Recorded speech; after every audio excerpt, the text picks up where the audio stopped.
कि आज का जो वीडियो है कक्षा 9 है, प्रश्नावली 2.1 बहुपद और उसका क्वेश्चन नंबर 1 है कि निम्नलिखित व्यंजकों में कौन कौन एक चर में बहुपद है और कौन कौन नहीं है, कारण के साथ अपने उत्तर दीजिए। अब यहाँ पे क्या पूछा है कि कौन कौन एक चर में बहुपद, तो सबसे पहले ये देखना है कि वो बहुपद है या नहीं है। ठीक है, अब बहुपद है तो उसमें चर कितने हैं, एक चर है, कितने चर है वो देखने हैं। तो सबसे पहला क्वेश्चन देखो ये रहा, 4x² माइनस 3x+7।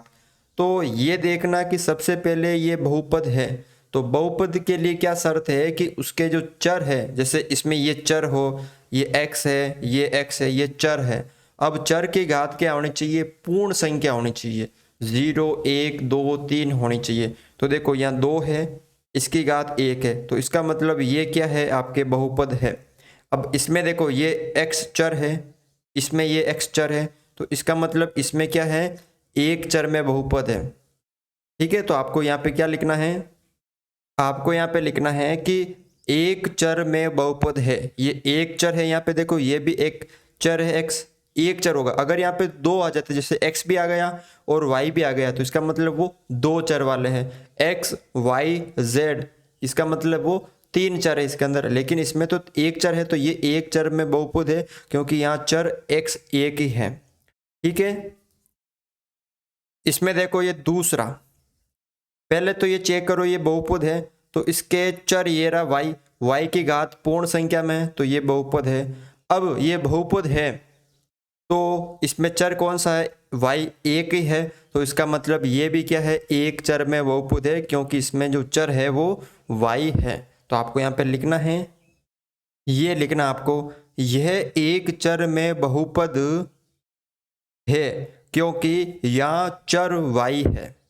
ठीक है, तीसरा देखो यहाँ पे 3 और इस करनी यानी रूट का मतलब क्या होता है कि किसी की घात क्या होगी, 1/2 प्लस t√2। तो सबसे पहले बताओ कि ये बहुपद है या नहीं है। ये बहुपद नहीं है क्योंकि यहाँ पे जो घात है, चर की घात, वो पूर्ण संख्या नहीं है। 1/2 क्या है, पूर्ण संख्या नहीं होती है, तो इसलिए यहाँ पे बोलेंगे कि ये बहुपद नहीं है। बहुपद नहीं है तो यहाँ पे चर की घात पूर्ण संख्या में है, इसलिए बहुपद नहीं है। तो इसमें लिखना क्या है, यहाँ पर आपको ये लिखना है, अतः यह बहुपद नहीं है क्योंकि यहाँ चर की घात पूर्ण संख्या नहीं है, इसलिए ये बहुपद नहीं है, तो इसमें चर काउंट नहीं होंगे। ठीक है, उसके बाद देखो चौथा, y प्लस इस 2 की जगह 2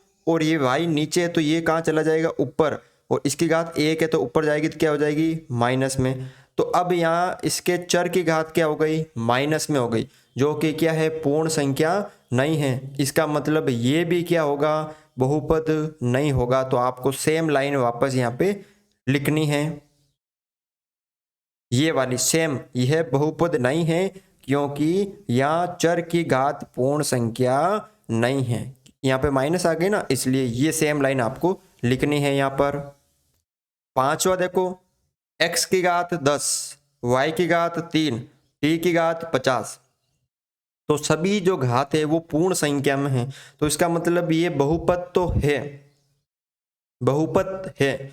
लेकिन चर कितने, देखो x है, y है और t है, तीन चर हो गए। तो इसका मतलब ये एक चर में बहुपद नहीं है, ये तीन चर में बहुपद है। कितने चर में, तीन चर में। तो आपको यहाँ पे क्या लिखना है, तो आपको यहाँ पे यह लिखना है कि यह एक चर में बहुपद नहीं है क्योंकि इसमें तीन चर x y t है, अतः ये तीन चर में बहुपद है। बहुपद तो है लेकिन कौन से, कितने चरों में, तीन चरों में बहुपद है। ठीक है, तो इस तरह से आपको ये क्वेश्चन सरल करना है। वीडियो अच्छा लगा तो वीडियो को लाइक ज़रूर करें।